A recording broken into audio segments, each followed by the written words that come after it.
이번 22번째 편은 1920년대 중반부터 젊은 이론 물리학자들의 파격적인 생각에 의하여 양자 이론이 확립되는 과정을 설명한 11편부터 21편까지를 요약하려고 합니다. 드브로이의 물질파 이론 제안부터 하이젠베르크의 행렬역학과 슈레딩거의 파동역학, 그리고 행렬역학과 파동역학의 수학적 동등성 등이 양자 이론의 핵심이 되었고 학계에서도 받아들여져 양자 이론이 완성됩니다. 파동역학의 해인 파동함수의 확률 해석과 불확정성 원리를 제안한 코펜하겐 해석이 양자 이론의 핵심적인 개념으로 자리 잡으며 양자 이론의 주류가 됩니다만 아인슈타인과 슈레딩거는 받아들이지 않으면서 양자 논쟁이 시작되는데 이 과정을 간략하게 요약하겠습니다. 1920년대가 되면서 양자 개념은 확고히 자리 잡게 되어 전자에너지의 양자 개념은 익숙해집니다. 그러나 여전히 고전이론 틀 속에서 양자 개념을 적용하여 선 스펙트럼의 실험 결과를 만족시켰는데 전자가 한 개인 수소 원자와 수소 유사 원자 이외에는 맞지 않았습니다. 프랑스의 귀족 루이 드브로이는 1924년 물질파 이론을 제안합니다. 아인슈타인은 광전 효과를 통하여 빛의 입자성을 주장했고 특수상대성 이론에 의하여 빛의 운동량을 파장으로 나타낼 수 있었습니다. 드브로이는 전자는 질량을 가진 입자이지만 에너지가 넓은 영역에 퍼져 있으면서 대부분의 값이 좁은 영역에 집중되어 있다면 입자처럼 보일 수 있을 것이라 생각하였고 직접 관찰할 수 없기에 꼭 입자라고만 생각할 필요가 없으며 한정된 공간에 국한되지 않고 퍼져 있을 수 있지만 더 이상 작은 조각으로 쪼갤 수도 없는 하나의 단위로 간주해야 하기 때문에 파동으로 나타낼 수 있지 않을까 생각하였습니다. 아인슈타인의 빛의 입자성을 거꾸로 적용하여 전자를 파동으로 간주하여 운동량과 파장의 관계인 물질파식을 유도하였습니다. 이것은 입자의 파동성을 제한한 이론입니다. 그리고 수소 원자 궤도의 양자 조건은 궤도의 정상파 조건임을 알게 됩니다. 이 제안은 1927년 전자회절 실험에 의하여 증명되었습니다. 보온은 수소 원자의 선 스펙트럼의 에너지뿐 아니라 세기를 ফু리에 급수로 나타내면서 대응 원리와 양자 조건을 사용하여 운동 에너지 방정식의 해를 구할 수 있었습니다. 하이젠베르크는 이를 확장하여 대응 원리 조건에 맞지 않는 양자수가 적은 경우도 고전 이론에서 위치에 해당하는 변수를 양자 이론적 양이라 가정하고 양자 조건을 사용하여 운동 방정식을 유도하였는데 유도 과정의 연산에서 음의 부호는 역전위, 곱셈은 연속전위로 표현하여 단순 조화 진동자의 에너지를 구하였는데 0점 에너지가 있는 것을 제외하고는 플랑크의 양자 가정과 같은 결과를 얻었습니다. 처음으로 양자역학 이론이 모습을 드러낸 결과입니다. 같은 방법으로 비조화 진동자와 파울리는 수소 원자의 해를 구하게 됩니다. 당시 지도교수인 보르는 하이젠베르크의 연산이 행렬 연산과 유사함을 발견하여 하이젠베르크의 유도 과정을 행렬 수학으로 재현하여 행렬역학이 만들어지게 됩니다. 역전위는 에르미트 행렬이라는 조건이 되고 연속정의는 행렬의 곱셈과 같은 연산인데 교환 법칙을 만족시키지 않는 것이었습니다. 양자 조건은 교환 법칙이 만족되지 않는 정준 교환 관계가 되는데 이를 에너지에 해당하는 해밀토니안 행렬에 적용하면 하이젠베르크의 운동방정식이 구성됩니다. 이 행렬 운동방정식의 해는 에너지와 선 스펙트럼의 세기를 결정할 수 있게 해줍니다. 그런데 행렬 수학을 이용하여 운동방정식을 풀어 해를 구하지 않고 정준교환 관계를 만족시키는 운동량과 위치에 대응하는 에르미트 행렬을 유니터리 변환을 통하여 대각선 행렬을 만들게 되면 행렬의 고유치 문제로 변환되어 에너지와 선 스펙트럼의 세기를 쉽게 구할 수 있음을 유도하였습니다. 슈레딩거는 보흐나 하이젠베르크의 방법에 문제가 있다고 생각하고 있었습니다. 행렬역학의 양자 이론을 고안한 하이젠베르크가 원자 내의 전자의 이미지는 가질 수 없고 필요도 없다는 생각에 동의하지 않았습니다. 슈레딩거는 전자는 파동이라는 가정은 실체가 있는 물리학 이론이기에 전자의 운동을 파동으로 나타내는 파동역학을 완성하게 됩니다. 광자 에너지와 물질파식에 의하여 전자의 에너지와 운동량을 파동의 진동수와 파장에 대응시키고 운동 에너지와 포텐셜 에너지의 합으로 표현되는 총 에너지, 즉 해밀토니언을 전부 파동으로 나타내기 위하여 질량과 포텐셜 에너지도 파동에 해당하는 변수로 치환시킵니다. 공간상 파동식과 시간상 파동식을 사용하여 시간 독립 방정식과 시간 의존 방정식을 유도합니다. 시간 독립 슈레딩거 방정식은 해밀토니안 연산자의 고유치 방정식으로 고유치인 에너지와 고유함수인 파동함수를 구하는 식이 됩니다. 시간 의존 방정식을 유도하는 과정에서 양과 음의 두 값이 나타나는 것을 피하기 위하여 1차 미분 방정식을 사용하는데 이는 특수 상대성 이론을 만족시키지 못하는 결과를 얻게 됩니다. 슈레딩거 방정식의 해는 행렬역학으로 얻는 해와 정확하게 일치합니다.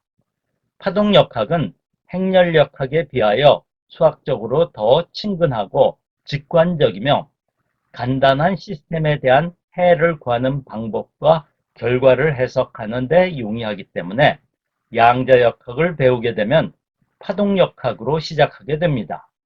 슈레딩거는 파동역학과 행렬역학이 수학적으로 동등하다는 것을 증명합니다.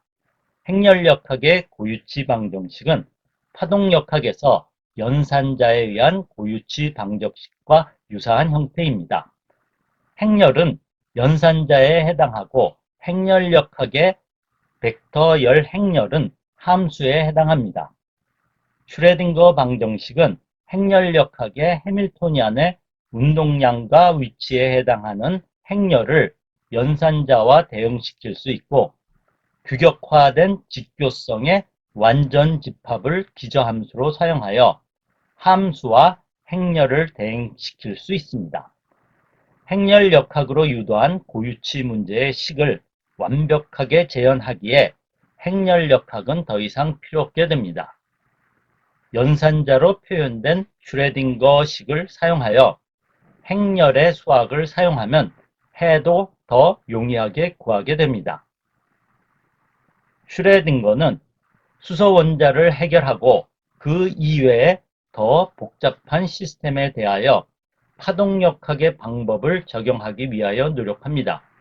시스템이 복잡해지면 수학적으로 해를 구하는 것이 쉽지 않을 뿐더러 입자가 두 개만 되더라도 6차원 파동을 표현해야 하는 문제가 생깁니다. 포함되는 입자의 수가 많아지면 당초 파동이란 이미지로 시작하였는데 이미지 자체를 생각하는 것이 거의 불가능합니다. 물리학자들도 파동역학을 인정했지만 해인 파동함수를 당초 슈레딩거는 파동밀도라고 생각했지만 애매한 개념이었습니다. 보르는 자유전자가 원자와 충돌하는 과정을 양자이론으로 나타내기 위하여 행렬역학을 포기하고 파동역학을 사용합니다. 충돌 과정을 파동역학에 의하여 나타내면 파동 사이의 중첩과 분리로 표현되는데 충돌 전후에 인과적 관계가 성립되지 않은 것을 알게 됩니다.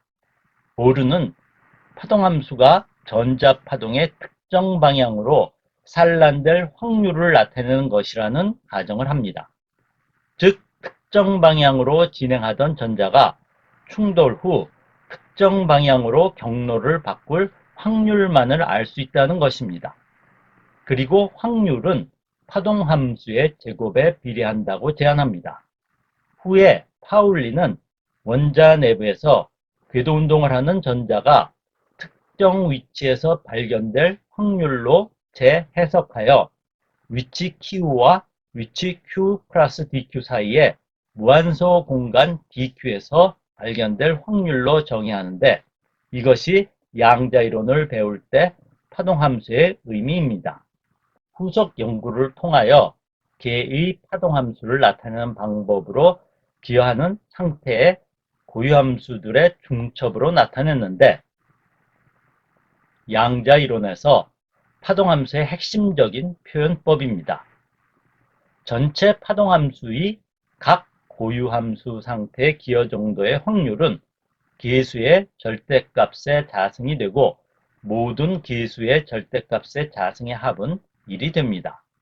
학자들이 양자이론으로 파동역학을 선호하면서 행렬역학은 설 자리를 잃게 되는 것에 불안을 느낀 하이젠베르크는 행렬역학에서 시각화할 수 있는 무언가를 찾기 위하여 양자이론을 재검토합니다.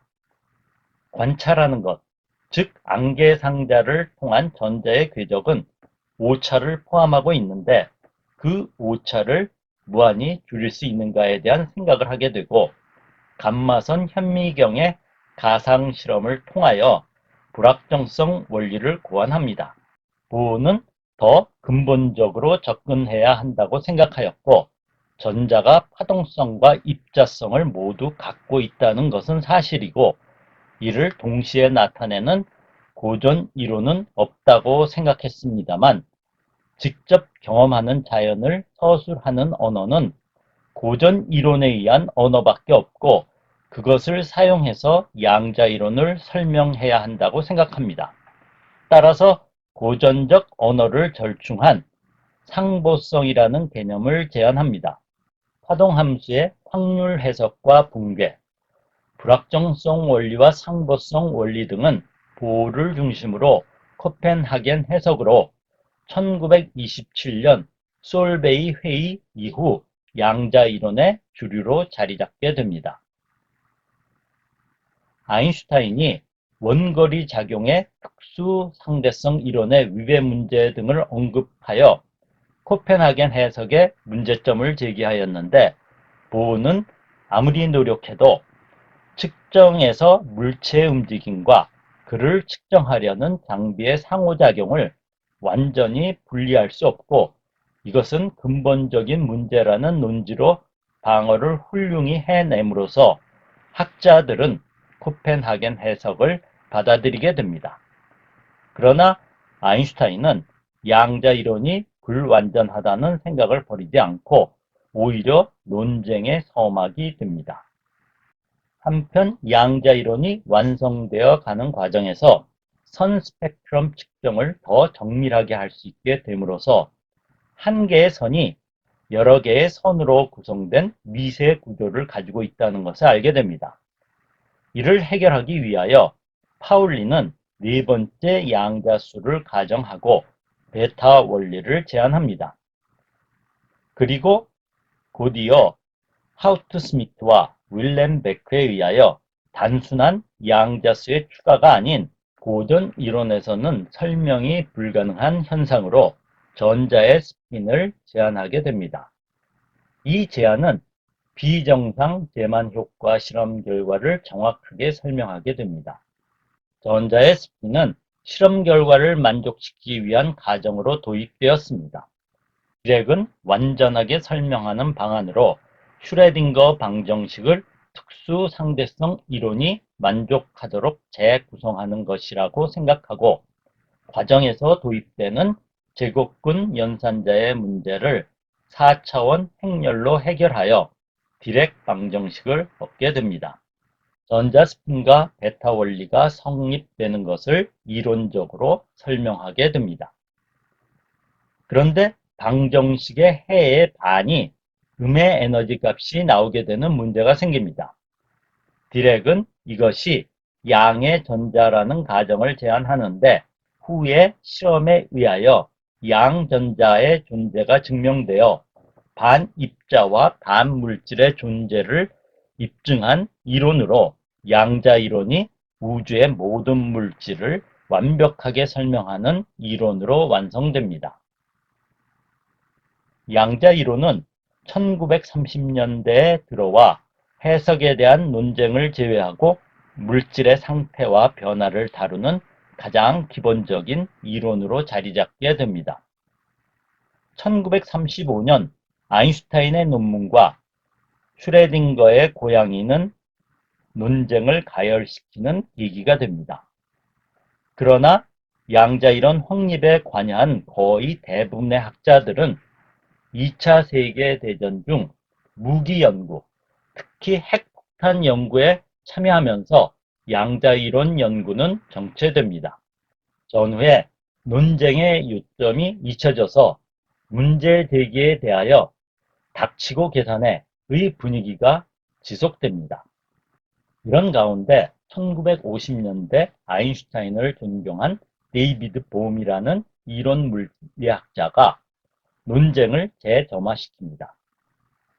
역사로 배우는 양자이론 시리즈는 이번 편으로 2부라고 할 수 있는 양자이론의 완성을 마치고 3부는 전쟁 과정 중 양자이론 학자들이 어떻게 전쟁에 참여했는가를 이야기하고 4부에서 논쟁과 그에 따른 양자이론의 새로운 전개를 다루겠습니다.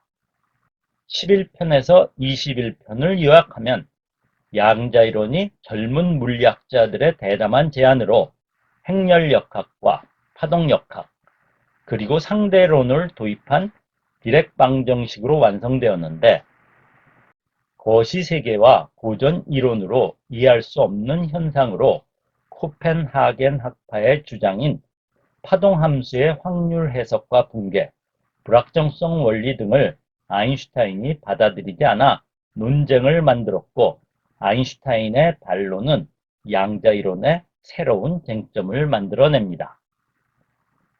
다음 편에서는 2차 세계대전의 전쟁 중에 양자이론 학자들이 전쟁에 어떻게 참여하게 되는가에 대하여 이야기하겠습니다.